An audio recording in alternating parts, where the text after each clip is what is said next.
Sure. Welcome everyone and good morning.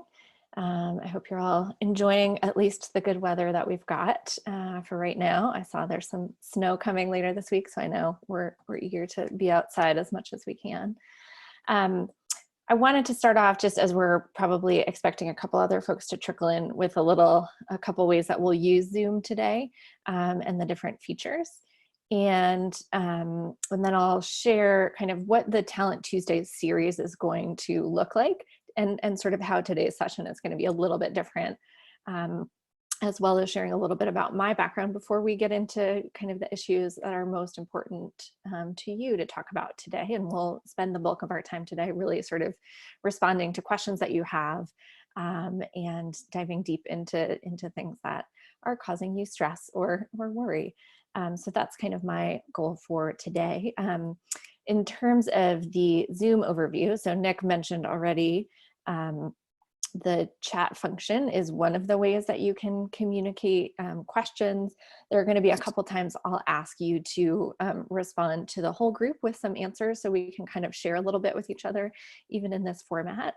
You can also send a Q&A directly to me and Nick. So if you're wanting to send a specific question that the whole group doesn't see, that's sort of where you can do that, or you can send a chat directly to the panelists. So Nick is going to kind of keep an eye on some of your questions. I'll do that as well as I multitask a little bit here. So those are kind of the key ways that we'll be engaging today. Yeah, so one thing I'd like you to do kind of as I do the rest of the introduction is just put in the chat function to the whole group, to everyone, kind of your role and your organization, if you're open to sharing that, because I'd love to just have a sense of who's in the room and sort of what positions you're playing. So you can go ahead and start entering that in the chat function so we can kind of see who's here. So while you are doing that, let me talk a little bit about the series. The Talent Tuesday series is something that we kind of came up with, months ago, December, January, as a way to touch on a number of different critical talent-related topics in terms of how we think about our teams, how we think about hiring people, how we think about caring for the people we have, managing them, retaining them, and that kind of full scope of how we care for our people. This is designed, the way that we've sort of designed this content is to spread out over the next 8 weeks. We are really looking for, ways to make these sessions responsive to what you need as well. So I have outlines to share, and some of these trainings I've done before in person, but these are just an opportunity to kind of build your skills on different topics over time. Obviously, things have changed quite a bit in the world in the last couple of weeks and months. So we really wanted to reframe today's session to just be part of sort of the COVID-19 response that the Colorado Nonprofit Association is providing for our whole community here. And, so that's why today's session is really just, how are you doing? How can we support you? And make sure that we're able to provide some resources and answers for you around topics related to talent. So that is kind of going to be where we're focusing today, is really kind of hearing your concerns. A lot of that I will also take back and adjust my future sessions to make sure that we're responding to what's happening right now, not just sort of the general world that we were living in a few months ago. One thing I wanted to start off acknowledging is just knowing that there's such a spectrum of where organizations are right now, that everyone is kind of in a different place. There's some level of we're all dealing with stress, we're all dealing with uncertainty, And that's a constant across the sector. But I know that some organizations are 100% in crisis mode, trying to figure out how to, essentially be first responders in some areas. Some organizations have had to shut down and lay staff off and are, not able to operate right now. And other organizations are kind of in a position where it's okay if they're kind of on pause and they're still wanting to think strategically about how things are working for the long term, or perhaps the medium term, if the long term is kind of hard to think about. So my goal is to, to kind of speak to this whole spectrum of organizations as much as I can. Though the focus for most of these sessions, and as much as I can for today, is to help us start to think a little bit more about the sort of longer term. And by long term, I kind of mean, 2 months from now, which feels long term right now. When we're in a place of crisis, sometimes it can be really hard to think about things a little bit further down the road. When we're scared, when we're in a place of sort of scarcity. And so that's sort of my goal, to help each of you as leaders to sort of get to a place where you're able to process things a little bit longer term and sort of think strategically about some of the needs that you have in your organization, starting from what's happening today. And I think the goal, as I sort of think about it as a coach and consultant, is that leaders need a space to process what's happening so that they can take action and also lead others. So that's a big part of my goal today, is to give you space to share some of those concerns and issues wherever you are on that spectrum of organizations, and recognize that you're not alone too, that we're, we may be distanced, but we're still connected. So I'll do my best to answer your questions and your, the things that you put in the chat. And thanks to many of you for sharing where you're coming from. If you're just joining us, you're welcome to share your role and your organization in the chat window with everyone, so we can kind of see who's here.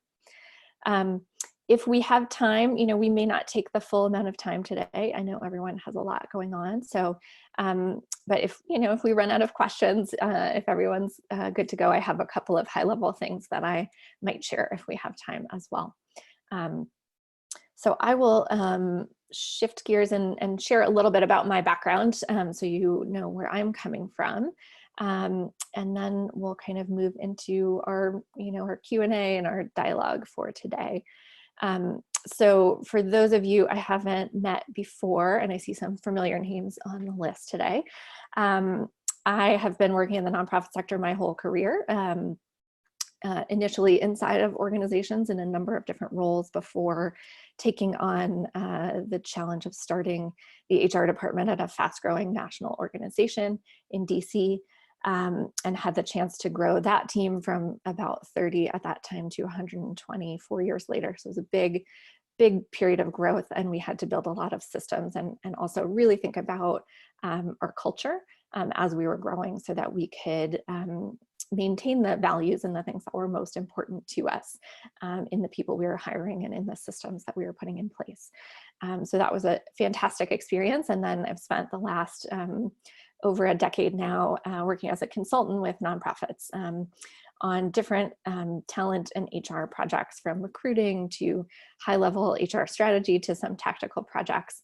And I also have training in leadership coaching and do quite a bit of that with organizations across the country. I've worked with huge organizations and one-person shops in every sort of subsector: education, healthcare, homelessness, you name it. We've probably done something around that. I also work in partnership now with my husband, Mike Gemm, who does a couple of these sessions too. So he's doing one on Thursday. He focuses mostly on fundraising, so you might see him around as well. So we have a fun home life, and are currently have relocated ourselves up to Fort Collins with my sister-in-law, so we could spread our families and the adults that are caring for all these kids. So if there are noises in the background, you might hear, some of the 5 kids that we've got between us. My two are 6 and 8, and the other three are 8 and 5 and 4. So it's a kind of a little bit of a zoo here, but we are grateful to have that support so we can keep doing this work to serve all of you. So that is a little bit of my background. What I'd like to do now is share a little bit about sort of what's in scope, because sometimes I think talking about talent feels like it could encompass everything. And I do just want to point out kind of the distinction about what we'll focus on today. So we're going to be talking about talent the next 8 weeks on these webinars, whichever ones you feel like joining. I kind of distinguish that from HR, though I have an HR background and do work in that space. But for today, what we're really talking about in the next couple of weeks is who's on your team, looking at the needs of your team in terms of positions and roles, in terms of who's currently on your team and the support that they need, in terms of hiring, in terms of retention, and sort of long-term career planning and professional development. So that's kind of focused on the people, if you think about it that way. I distinguish that from HR in this context because the Colorado Nonprofit Association has a session every other week with the Employers Council on Mondays, and they're dealing with sort of the more legal side of HR. So those kinds of questions about employment law and how to deal with some of the uncertainty in this environment around family and medical leave and all of these new things that have come out from the acts that have passed in Congress. So I just want to encourage you, if you have questions about those things, that is the place to really connect about those specific topics, because the legal stuff is outside of my area of expertise. The next one of those sessions is coming up on April 20th, and I think they're at noon. So that's just another resource for you. So we're going to keep our focus a little bit narrower than that. But certainly, if you have other questions, you're welcome to toss them in, and we can figure out the best way to help you answer those. So now I have talked quite a bit. I'm going to ask you to share a little bit with the group. And this will help to guide our conversation today. You can also send a question or send a chat directly to the panelists, to me and Nick, and then we can respond that way. So if you don't want your question to be seen by everyone, that's perfectly fine. So what I'd like you to answer in the chat or in the Q&A is, tell me about what drew you here today, or what's the biggest pressure that you're facing in your organization around talent right now. And I'll type that in the chat window as well. And we'll take a little pause while people start answering that question.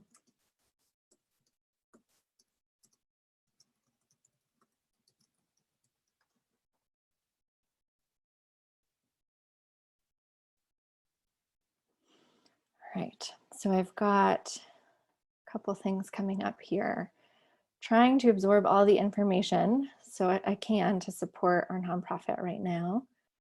Trying to alleviate the stress of our employees during COVID-19, and you guys can see these responses as well.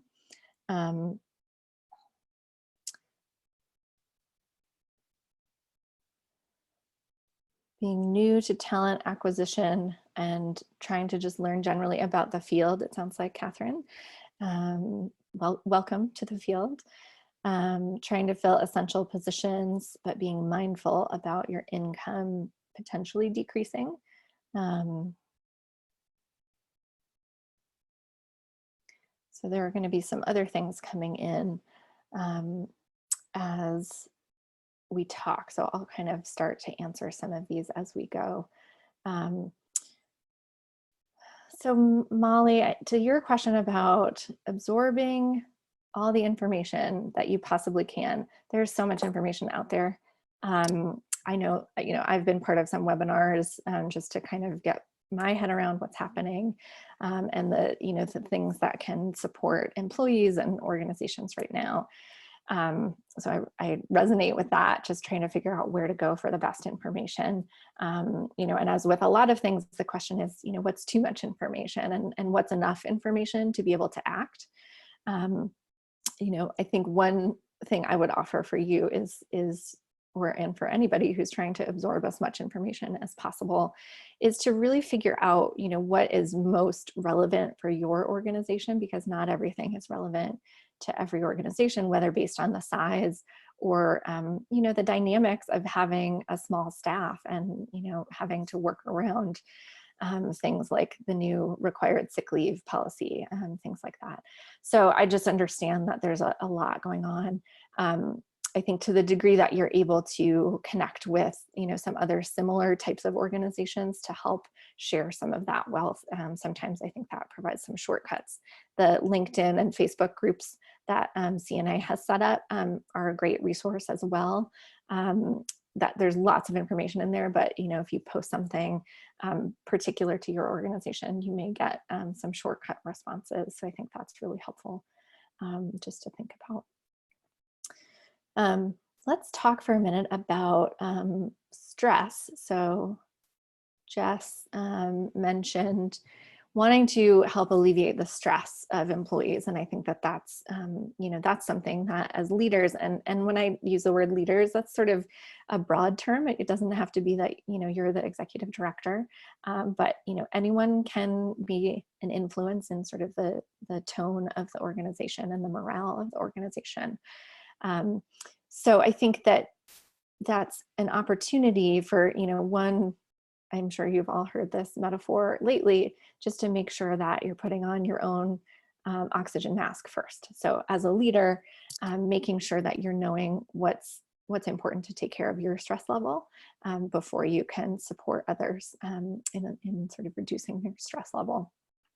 There's something I've been talking about with a number of my clients around, having really direct and regular communication about what's going on, even if you don't know exactly what's happening. So if there are some financial changes coming potentially, or you're afraid of that coming because some funding might be dropping off, or you don't know, it's just a lot of uncertainty, you can share with the staff kind of the reality of where your finances are right now, just so they have a sense of what to expect, or, let them know that they're safe. And that you're doing the best to get the resources necessary to keep operations going.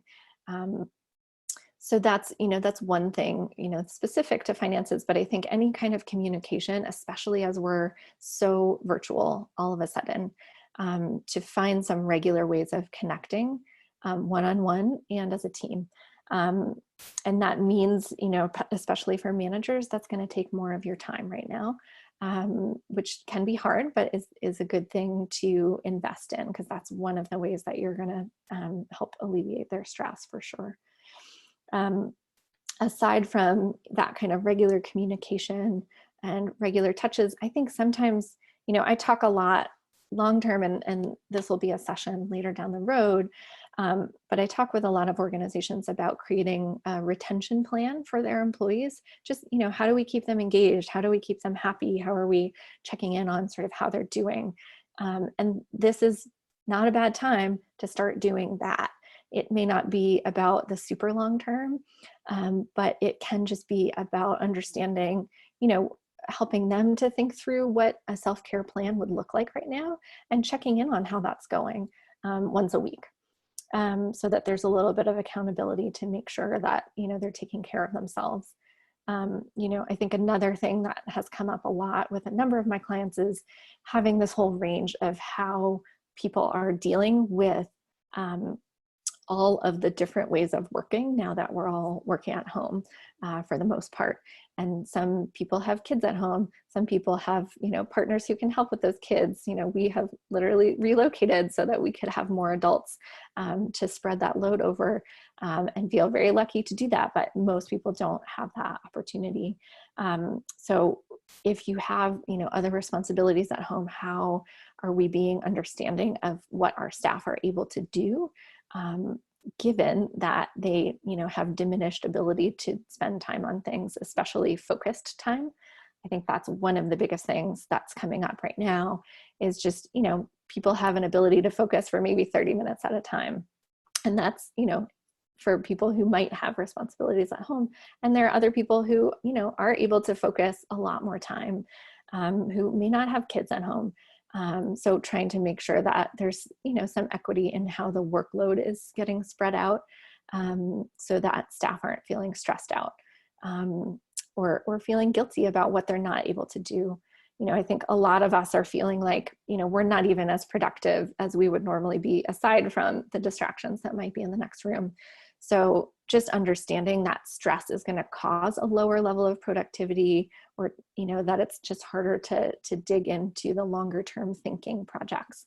Having empathy and sort of giving flexibility as you can, as much as possible, I think is going to really help alleviate some of that stress. And certainly, Jess, if you had specific areas of stress that you're seeing on your team, feel free to pop those into the chat window. I'm going to answer a couple other questions that have come up too. So I saw Catherine is new to talent acquisition, so finding good people. This is, not a bad time to be learning, as we have more opportunity to kind of slow down and step back. I think that one of the things that I also have seen is that, there are organizations that have not stopped hiring, who are in a position where they can still bring on staff. And certainly we know that the unemployment rate has just jumped quite significantly. So there are actually more people looking, generally because they need a job. But I think that, one of the other things that comes up in a crisis like this is more people reflecting on what's most important to them, and sort of questioning whether they're getting enough meaning out of their work. So even as we think long term about what the rest of this year might look like in terms of hiring, I see a lot, and I tend to be an optimistic person, but I see a lot of opportunity to engage people who may not have been in the nonprofit sector before, who may, really have had some moments of realization about what they want to do next. And so just kind of keeping your eye out over the long term for those folks who haven't been in the sector before, is going to be a positive thing for all of us to bring more diversity to the sector in a number of different ways. So that's just one thing that I, certainly am highlighting for folks right now. And certainly, Catherine, I think if you continue to come back to the next couple of weeks too, you'll get a couple of my best practices from the couple hundred positions I've filled over my career. I'm going to take a sip of water for a minute.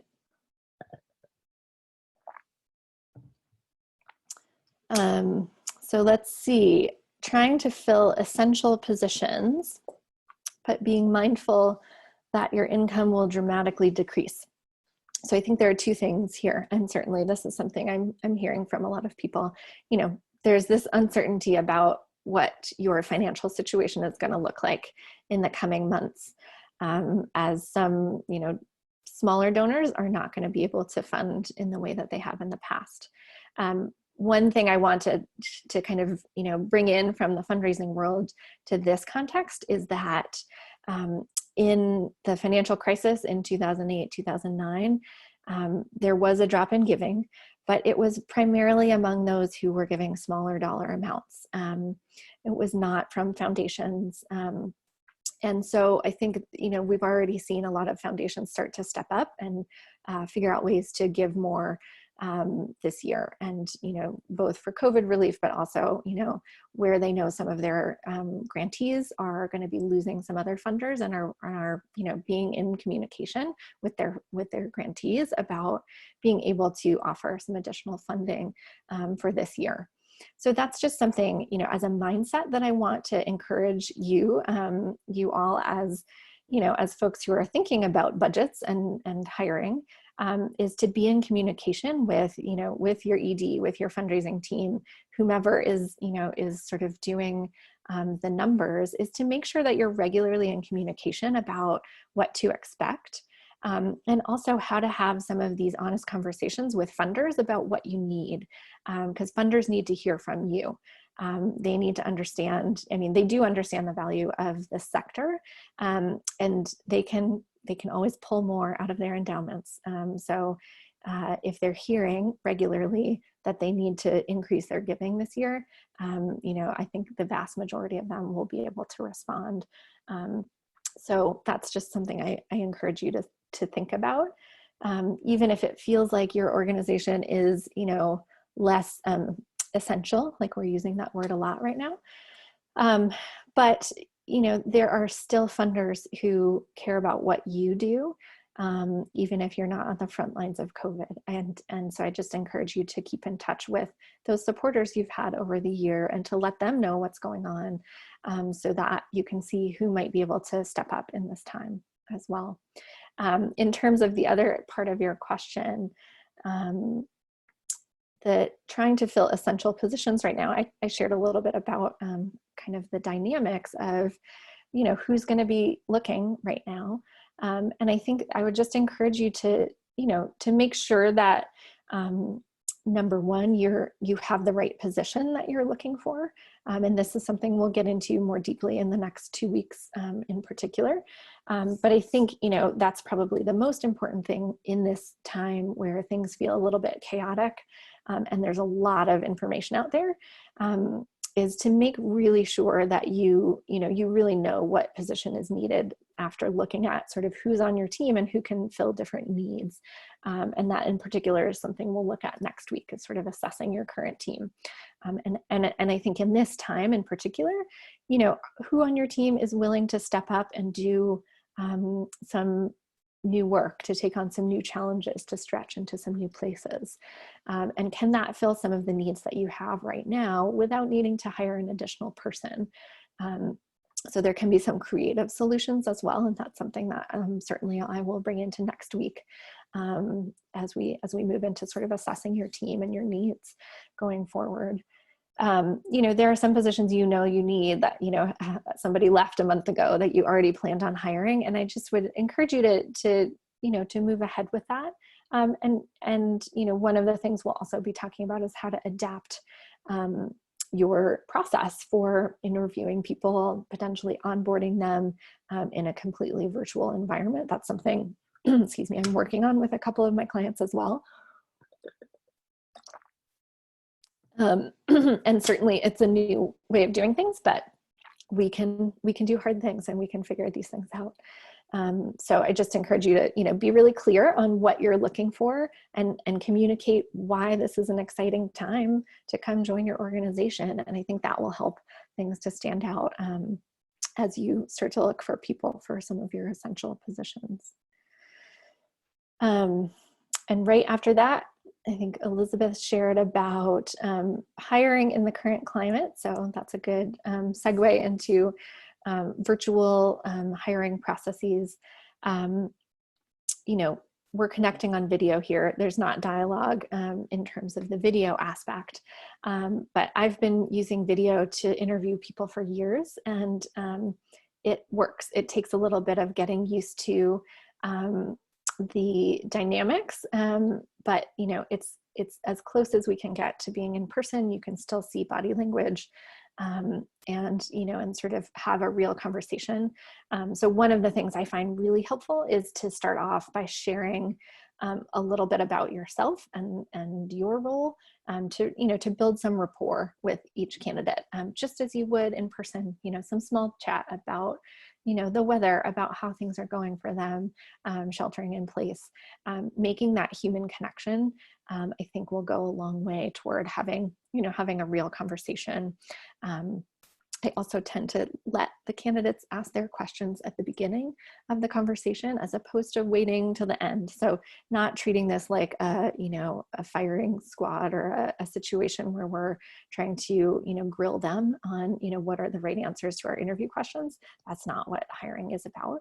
So making sure that there's actual room for dialogue for them to fully understand the position, because we can only put so much in a posting. so that you can have that interaction and they can actually speak to some of the aspects of the position that are most important to you. And again, that's something we'll talk about in the future a little bit more too. In terms of finding the right candidate right now, I do feel like there's opportunity to to connect with people around your mission, and to share what impact you're having in the world and why that's really meaningful. So that's something you can get across in your job posting, as well as, once you start connecting with candidates through interviews. I think when you lead with, both what the job is about and what the organization is about, it's much easier to find people who self-select in to what you're looking for, as opposed to kind of getting, 100 applications from people who are just looking for a job. So however you can use your networks on LinkedIn, through email, to tap into sort of couple degrees away from you connections, as opposed to job boards. I think that may help as well to find people who are a little bit more of a match for what you're looking for. The next question is, we were about to expand, but sounds like you're now pulling back. So you're interested in learning what others are doing and learning what leaders should be doing. So that's a big question. And this is something that, certainly as others of you have thoughts on this question and sort of what your organization is doing about your plans, like what plans you had made for this year that are now on hold or are shifting in some direction or other. So I would just welcome you to add that into the chat window as well. And would love to kind of, spread the wealth there. I think it's very natural for organizations to hit pause right now and just kind of at least wait, a few more weeks to kind of see what the world looks like. And we know that our work is essential in this sector and it will go on at some point. So one of the best things that you can do if you're pulling back right now and sort of hitting pause is to try to give yourself some space as a team, as a leadership team, to think about, maybe some of the different options of what the future might look like. If this stays this way for 6 months, what are we going to need to shift? If we, get back to work in May, as I think the governor shared a hopefulness about last night, what does that mean? And how might we prepare ourselves to get back? What are the things that we're learning about this time that help inform who we are as an organization and the kinds of people we need, the kinds of programming we need in the future. So to the degree that you can structure some time to think about some of these questions right now while you're not trying to expand really quickly, it can be something of a gift right now. I think that there are going to be, some pauses and some shifts in strategic plans. We're not going to be thinking 2 or 3 years out right now. But to think about those several different paths that you might go on, I think will help everyone to feel a little bit more comfortable with the possibilities and how you might respond to different circumstances. And I think that's one of the things that, that staff are looking for from their leaders. Is a little bit more certainty, right? And that can be hard to give them. But if you've thought through a couple of the different scenarios, you're going to be able to respond in a way that will best serve your organization. Have some more water now. And thanks for bearing with the format here of me talking a lot. So when we do subsequent weeks, I'm going to have a couple different ways of having your interaction incorporated as well. So we can have a little bit more than just me talking. So the next question from Tracy, or the comment from Tracy, is trying to help all of our current staff at their regular hours while managing those taking leave and having one position furloughed and possibly hiring 2 key roles. It sounds like you have a lot of different things going on right now, Tracy. Helping to manage the communication of hiring while in the middle of tight times. Yeah, and I hear that challenge. There are a lot of different things to juggle in what you're sharing. So just supporting your current staff is probably a full-time job right now. Handling, some furloughs and some folks who have to take leave for different reasons, while also still needing to fill these positions. And I think one of the best things that you can do is, something we've talked a little bit about already, is figuring out some communication that is honest and transparent and vulnerable. I'm a big fan of Brené Brown and all that she's written about leaders sharing their vulnerability with their teams as a way of strengthening the teams overall and connecting as a team. So I think it's okay to share with your team some of the competing dynamics or the challenges that you're facing, and how it can seem, it may seem like you're not able to support the whole team in the same way, but you're also trying to keep the bigger picture of how the organization is functioning. And you can share about why these couple of new positions or refilling these positions are really essential to keeping the organization going, and how that will support the staff over the long term. And, to the best that you can, if it's just you supporting the staff, if that's something that you could spread out among other managers, if there's other folks on your team who are really able to kind of step up in this time, and maybe a natural support person for the staff, is that person who all the staff go to with their frustrations, or when they need some encouragement. I would just encourage you to look for who those people are on your team who might be able to support in this time too, around caring for the current staff and just checking in with people if that's too much for you to handle yourself. That's one of the ways that I, very early in my career, kind of got on this HR path. I didn't intend to, but I just became the person who, people talk to. And then I joined, the employee values committee and helped to, sort of clarify what our values were as an organization. And that just felt natural to me. And I'm sure that you have somebody on your team who could, who could play a similar role and be a sort of deputized support person, even if they're not formally a manager. So I just feel, all those dynamics that you're handling, Tracy, and, to the best of your ability, just to be honest about them with people, and the shifting dynamics from week to week, and sort of, continuing to ask for feedback on what the staff need, I think can be really helpful. So let's see, it looks like Jess shared about the specific stress of her staff around not having work to do. And Jess, I think you're with Kids on Bikes, right? In Colorado Springs. So I feel you, my kids have been to those camps. We love the organization. And I know it's really hard to help people feel like they have some impact to have. I think that's one of the things in tough times that a lot of people struggle with, is like not feeling like they're able to do the work that they really care about. So to the degree that you're helping them to work flexible schedules, I think that's really great.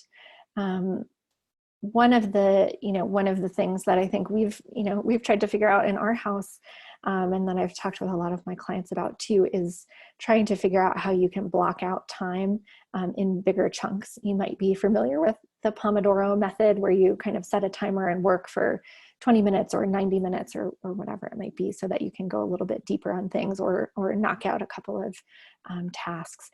So encouraging employees to use some of those techniques to focus. If they have partners they could switch off with, so they kind of have shifts. That's certainly something I know a lot of people are trying. It's not perfect either. But being able to, to be really flexible with the hours that people are working. If some people need to work from, 6 to 8 in the morning, and other people are working from 8 to 10 at night, and that's just the time that they have, understanding and giving them permission to sort of communicate with you about the schedule that they have, and to block out, longer periods of time wherever possible, so that they can be a little bit more focused. I think a lot of us are going to find, in this environment, we're going to be and somewhat more efficient in the time that we have because it's limited. So we will, we will get what we need to done. The other big thing that you can do as a manager, as a leader, is really to be clear with your team about the priorities that they have to focus on right now. So as we've talked about, plans may be out the window. So what are sort of the most important priorities they can focus on right now? And you may just have that conversation every week, just so it's not overwhelming over the long term. Checking in every week, here are the things that I would like to see you move forward on this week. Let's keep in touch about how that's going.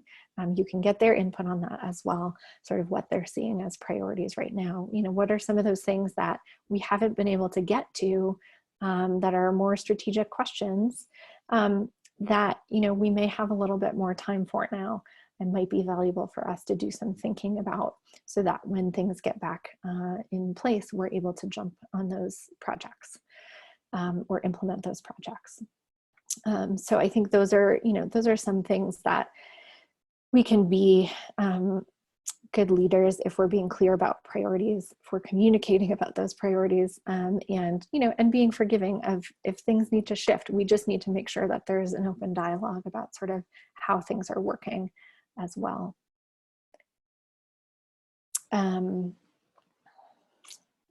We've got another question around distance onboarding with PDF filler and interviewing with Zoom. Yep. So, I think there's a lot of, technology tricks that we're going to learn about using PDFs to sign documents and things like that. And you can, I'm sure there are many resources about how to do that. There's so many webinars at this point, or YouTube videos, that I'm sure there are a lot of things you can find about that. Onboarding is something I have planned for a little bit later in the process, in the series of Talent Tuesdays. So that may be something we might shift the order a little bit. We'll see. We'll kind of take a look at the list and see if we should move that up a little bit.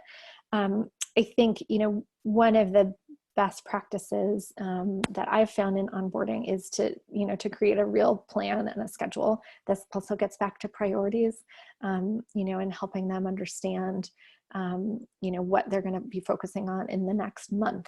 So normally I would think about it over the next 3 months, but let's just start with the first month.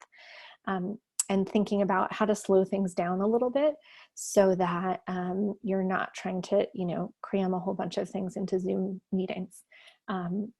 Giving people time to process what they're learning and feed that back to you or ask questions, giving them time to maybe work on some projects on their own. I think it's going to be an important balance. I found myself on Zoom meetings most of yesterday, and I think I was sort of zoomed out by the end of the day. So, so I just encourage you, both for onboarding and also about, your team in general, to think about how long your meetings need to be, how often they really need to be, are they having the desired effect? Is your meeting about connecting? Is it about providing information? Is it about decision-making? Is it about dialogue? If it's providing information, you can do that in other ways that won't overwhelm people. So that's one of the things, around onboarding in particular, is you're going to be, sharing a lot of information about their role, about the organization. So giving them some space to process it on their own time and sort of have their own way of reading through documents and having some check-ins. This is something I do, outside of this sort of time of crisis, but one of my best practices I learned years ago about onboarding is, for the first 2 weeks or so, have 10 or 15 minutes at the beginning of every day and 10 or 15 minutes at the end of every day to check in with your new hire.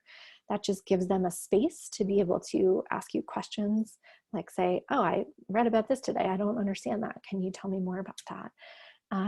Or, just to give them a sort of, dedicated place on your calendar to be able to respond to what their needs are in sort of getting up to speed. So that's something that you can easily incorporate, but just finding that balance of providing information, processing information, and eventually getting them starting to work on some discrete projects that you need their help with. I have one client I'm working with right now, who's about to, today is day one of onboarding their new office and HR person. So we won't be able to do the office piece of it for right now.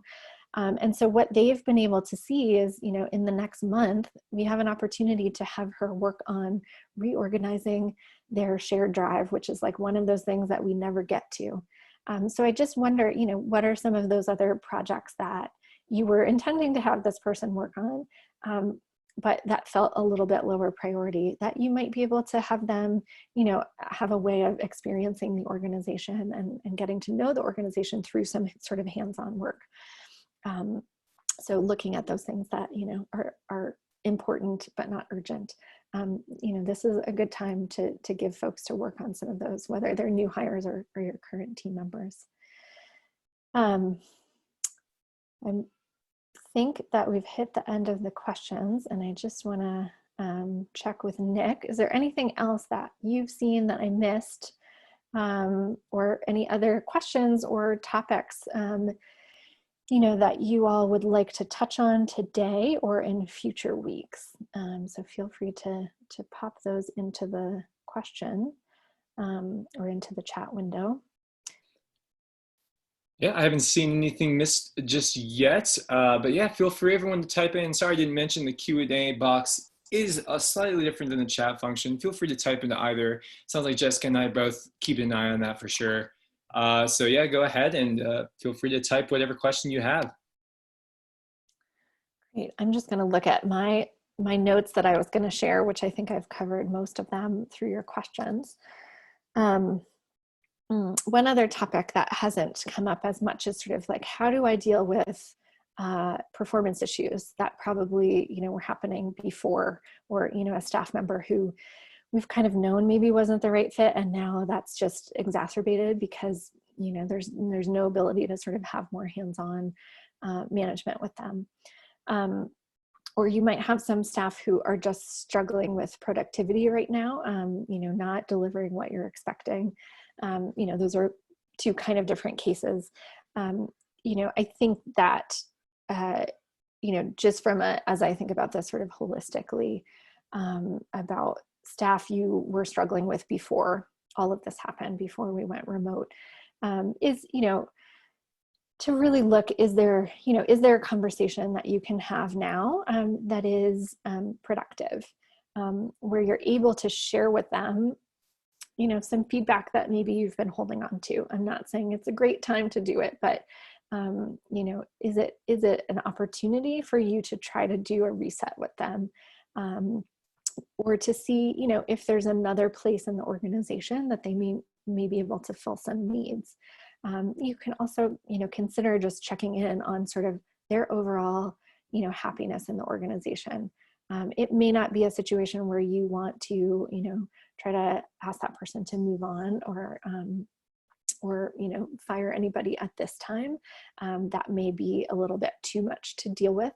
But looking for some ways of helping them focus in different ways, or using some of these ways that you're going to be building, clear expectations, more regular communication with your team because you have to in this environment. That may be something that they would respond to in a different way.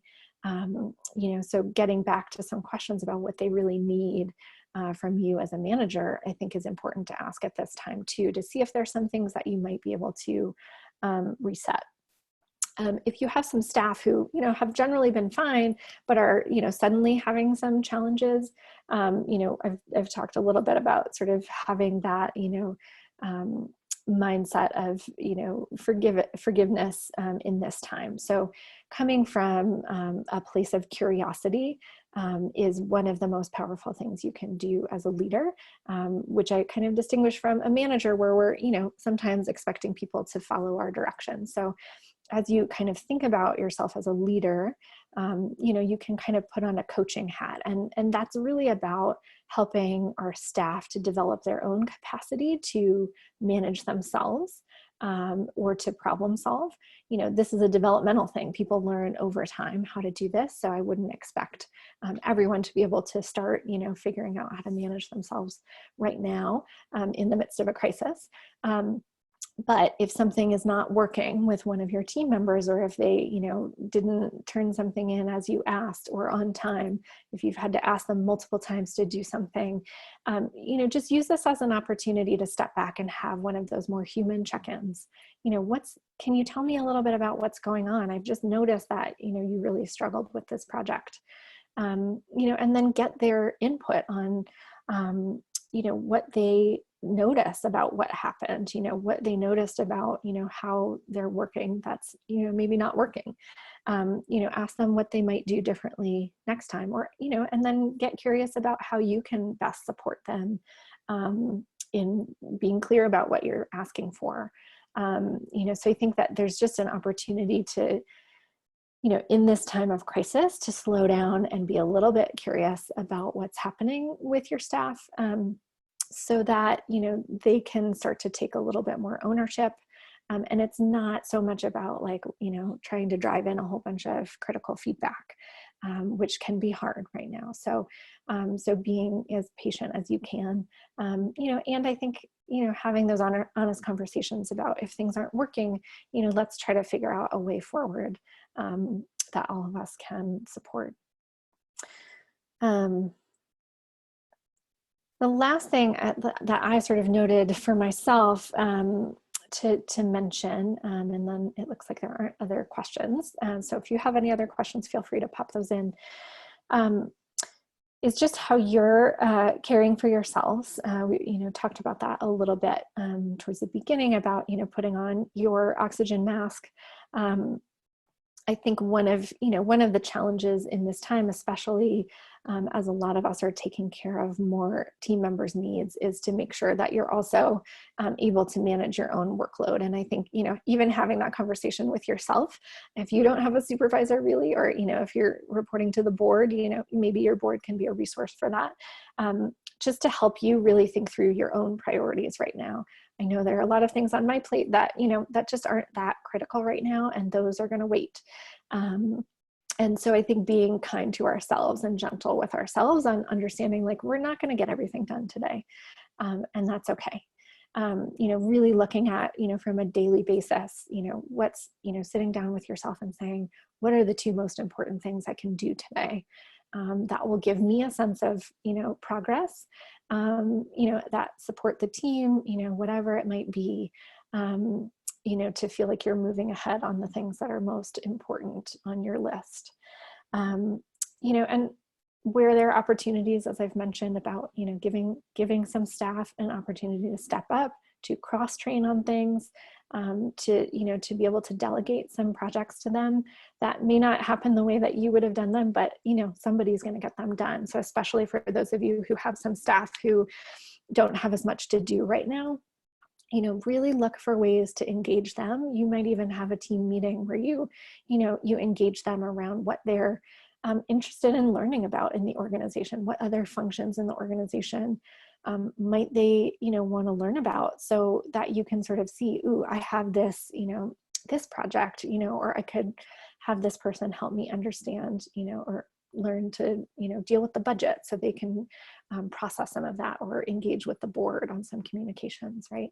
So there are lots of different ways that you could use this time to, to offload some of your responsibilities and do some of that training. I wouldn't encourage you to do, that across the board, but to, to be strategic about some of those staff that you really want to develop for the long term.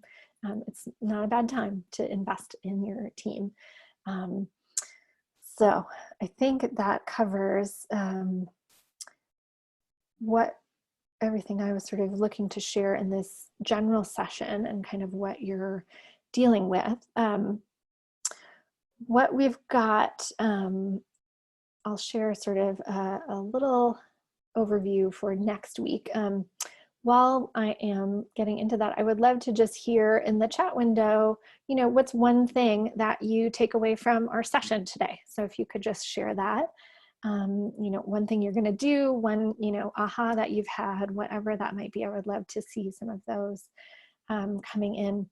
So next week, we are talking about assessing your team and the talent needs you have going forward. And again, we'll sort of do this in the context of right now, but also, you know, really helping you to think long term about your needs. You know, in perhaps one of those paths of there's the right now, there's, you know, where are we going to be in 6 months? And being able to kind of step back and assess the strengths of your team and the gaps, and look at some creative ways of looking at positions in the future. And, you know, and then we'll start getting into in subsequent weeks how to actually identify the right people to hire. So we'll sort of think about that over the longer term, as well as, you know, in this sort of current time of uncertainty. I appreciate seeing a couple of ahas and takeaways that you all have. Would love to, you know, continue to hear from you on those. And you are welcome to stay in touch with me as well. Our website is gemmconsulting.com, and I'll just put that in the chat window. And if you'd like to, you can check out the work that we do, sign up for our mailing list. We don't, you know, overload people, but love to stay in touch with the folks who have been to our sessions. So thanks for sharing your thoughts in the chat. And I just want to appreciate the work that each of you are doing to lead in this time. I know this is, you know, not what any of us expected ever in our lives. And I know that it's a really hard time to, you know, to just be human, let alone be leading an organization or trying to move your organization forward. So I just appreciate the work that you're doing every day for our sector, our community, our state, and the people that you take care of. So thank you for that. And I, you know, appreciate and I wish you good self-care plans and the ability to step back and reflect on what you are grateful for today too. So I will leave it at that. And Nick, if there's anything else you want to wrap with.